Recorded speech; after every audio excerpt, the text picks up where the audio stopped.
Vamos supor que os superintendentes, né, dos bancos de vocês falem assim, eu sei que o pessoal está lá esforçando para poder fazer a certificação, então eu vou mandar um agrado para a turma, eu vou distribuir dinheiro, ok? Então manda distribuir aqui R$1.000 para cada um. O que a gente faz com dinheiro? O que eu faço com dinheiro? Vamos ajudar os RB. O que eu faço com dinheiro? Duas opções. Ou gasta, não pode ser ou gasta não. Ou gasta ou guarda, né? Ou aplica, ok?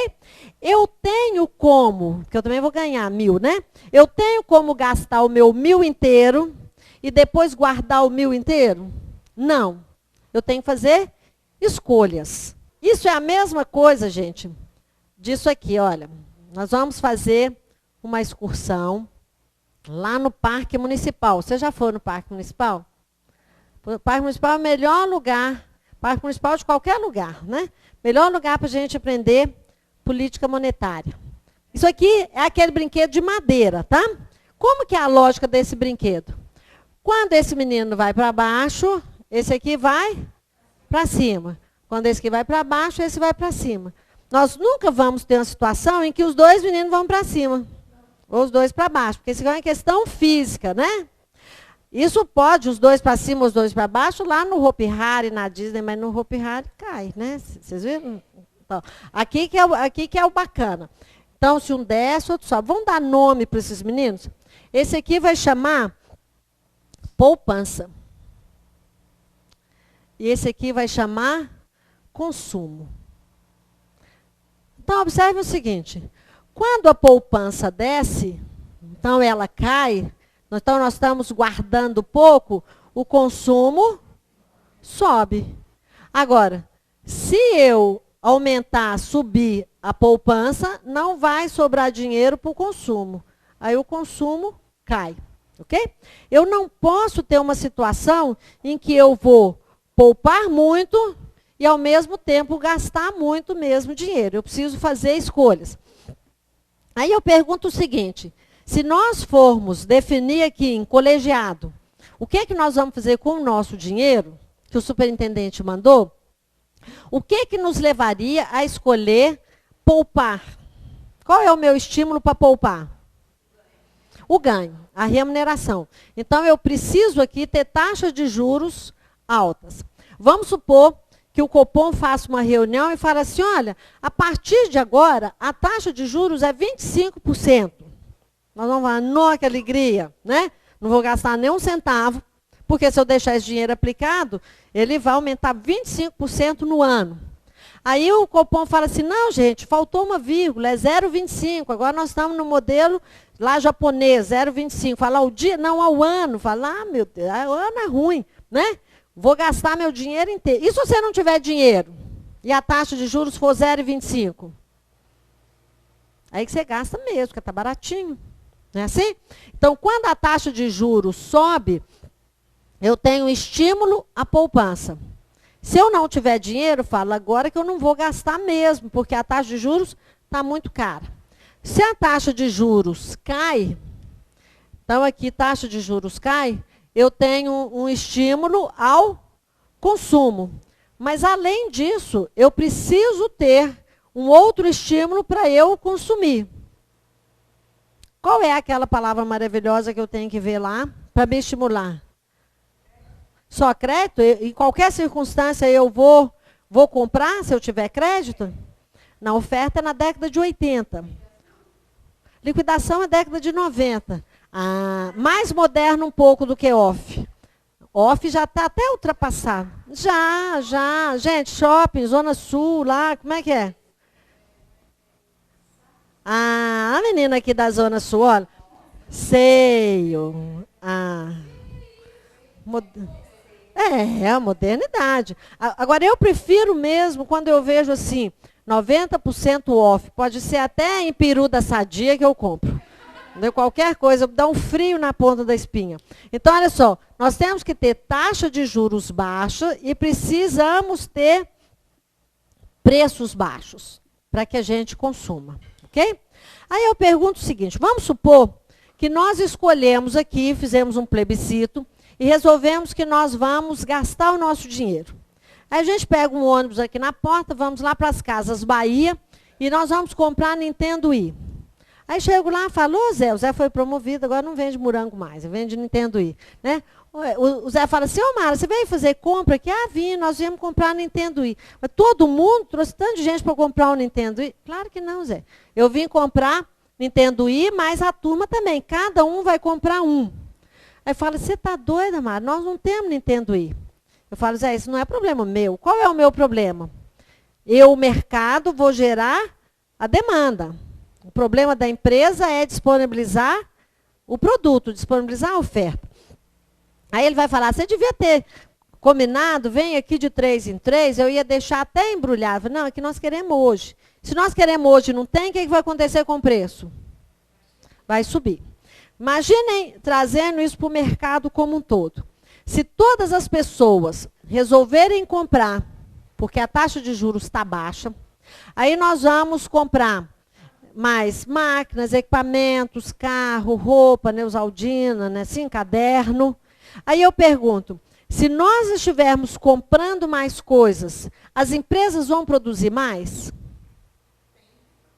Vai produzir para atender a demanda. Mas por que se as empresas estão produzindo mais, por que o preço sobe? O custo? O preço sobe para segurar o consumo? Observe o seguinte, se eu quero comprar mais, você é a empresa. Você vai produzir mais? Vai, mas por que o preço vai subir? O custo aumenta? Pode ser que aumente. Mas não é porque nós estamos comprando mais que o custo vai aumentar. Por que aumenta? Observe o seguinte. Existe um descasamento entre a decisão de gastar e a decisão de produzir. Por exemplo, a nossa decisão de gastar é imediata. Né? A gente pode até fazer um teste. Cada um me dá R$1.000, conta de 1 até 10, eu entro aqui na internet e já gastei. É imediato. Agora, as empresas, como é que elas fazem?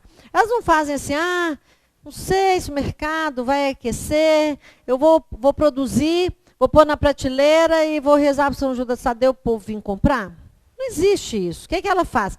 Vigia o mercado, aí de repente fala, nossa, o mercado agora está bombando, preciso produzir. Aí vai contratar gente. Tem gente para a gente contratar? Não, não tem. Né? Quanto mais simples a atividade, menos mão de obra tem. Porque nós tivemos uma ascensão, né, da mão de obra na escala hierárquica de trabalho, e hoje a atividade mais simples não tem mão de obra. Né? A gente vê lá perto de casa, tem uma obra lá, tem escrito assim, contrata-se pedreiro, né, servente de pedreiro. Aí escrever lá assim, vivo ou morto. Porque não existe. Se você vai contratar lá um servente pedreiro, uma empregada doméstica ninguém contrata mais, não existe. Né? Aliás, elas que te contratam. Se você precisar de uma empregada doméstica, você faz um workshop, né? Faz um lanche, aí você se apresenta, fala, olha, essa aqui é a minha casa, eu gostaria de te contratar. Ela fala assim, lava roupa? Mas algumas peças. Não, roupa eu não lavo. A senhora tem faxineira? Não, eu queria que você limpasse. Não faço faxina. No quintal, nunca, jamais. No sábado, não tem jeito. Não, hora extra. Né? Não existe mais. Então, observe o seguinte. Aí não tem mão de obra. Aí você vai importar matéria-prima 60 dias lá para liberar na alfândega. Aí, imposto, alto ou baixo? Alto. Aí eu vou transportar, infraestrutura e logística, né? As estradas, todas esburacadas. E aí o que acontece? Eu tenho tantos gargalos para oferta, né? Tanto entrave para conseguir finalizar uma produção, que aí a demanda já está lá na frente e a empresa está tentando acompanhar essa demanda. Então, quanto mais rápido a gente consumir, mais os preços vão elevar, porque vai aumentar a distância aqui entre a oferta e a demanda. Tá certo? Então, observe o seguinte, se a taxa de juros cair demais, nós vamos consumir muito ou pouco? Muito. Então, quanto mais a taxa de juros cai, mais alto fica o consumo. Ok? Quanto mais alta a taxa de juros, mais eu desestimulo o consumo. Então, observe o seguinte, vamos seguir aqui a nossa linha. Quando eu tenho uma política monetária expansionista, que eu tenho muita oferta de moeda e a taxa de juros cai, o que é que vai acontecer com o consumo? Taxa de juros caiu, eu vou aumentar aqui o consumo e o investimento. Quando eu falo investimento produtivo, máquinas, equipamentos, software, né? Investimento das empresas. Aumentou. Se a gente aumenta o consumo e investimento das empresas, o que é que vai acontecer com o PIB? Ou seja, o total de riqueza da economia aumenta. Então, nós aumentamos aqui o PIB. E o desemprego? Diminui, porque agora a turma está toda empregada. Então, cai o desemprego. E a inflação? Aumenta. Aumenta a inflação, porque, na verdade, esse crescimento do PIB não consegue acompanhar o crescimento do consumo. Tá certo? Então, quanto mais baixa a taxa de juros, maior a possibilidade de eu ter um processo inflacionário, porque eu vou ter um estímulo muito maior ao consumo, o consumo vai correr, a oferta não consegue acompanhar, eu tenho uma taxa, um crescimento da inflação. Nós vamos ver depois que no nosso cenário, nós temos uma situação um pouco pior, porque nós não estamos crescendo o consumo e o investimento. Nós vimos que o PIB, na verdade, ficou em 0,9 ano passado, e que a expectativa era de 5, e nós temos aqui um processo inflacionário. Aí, como que isso é possível, né?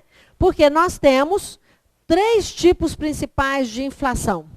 Eu tenho inflação de demanda, que é a inflação quando eu tenho um descasamento entre a quantidade de oferta e a quantidade de procura, a quantidade de demanda. Então, o preço sobe. Eu tenho a outra inflação, que é a inflação de custos. Então, o que é a inflação de custos? É que eu tenho o preço de um produto. No preço de produto, eu tenho o custo de produção, aqui matéria-prima, mão de obra, impostos, juros, né? E tenho aqui a margem. Então, tenho o custo, a margem, e isso aqui vai me dar o preço. Quando o custo de produção aumenta, seja porque aumentou a mão de obra, aumentaram os impostos, aumentou a taxa de juros, ou a infraestrutura e logística está mais cara, a energia está mais cara, então o custo aumentou. Aí eu tenho 2 opções. Para manter o preço, eu vou o quê? Diminuir a margem. Ou então eu mantenho a margem e aumentei o preço. Se eu mantiver a margem e aumentar o preço, e isso eu só vou ter condição de fazer dependendo do mercado que eu atuo. Então, se eu não tenho muitos concorrentes, se não é muito fácil entrar no meu negócio, né? Se eu tenho um produto diferenciado, eu vou manter a minha margem e vou subir o preço, mesmo que não tenha um aumento da demanda. Então, isso aqui é a inflação de custos, que é o que está acontecendo agora. Então, nós temos hoje um custo de impostos muito elevado, mesmo com a desoneração da folha, né, de alguns setores, redução de impostos, ainda temos uma tributação muito alta. Mão de obra pouco qualificada. Então, o que acontece? Aí a gente pensa assim, puxa, mas nós estamos com um desemprego muito baixo. Não era para o PIB estar crescendo? Nosso desemprego é um dos mais baixos da história. Muitos analistas falam que nós estamos numa situação de pleno emprego. Nós temos hoje 5% só de desemprego. Mas não é verdade, não é porque o PIB está crescendo. É porque, como eu não tenho empregados qualificados, onde caberia 1, eu ponho 3, ponho 4. Então, isso gera retrabalho, gera custo para fazer uma produção menor. Então, tem muita gente empregada, né? O PIB não está crescendo na produção, no ritmo que era esperado, o consumo não está crescendo no esperado, não porque as pessoas não queiram consumir, mas porque esse modelo de crescimento do PIB via crédito está esgotado.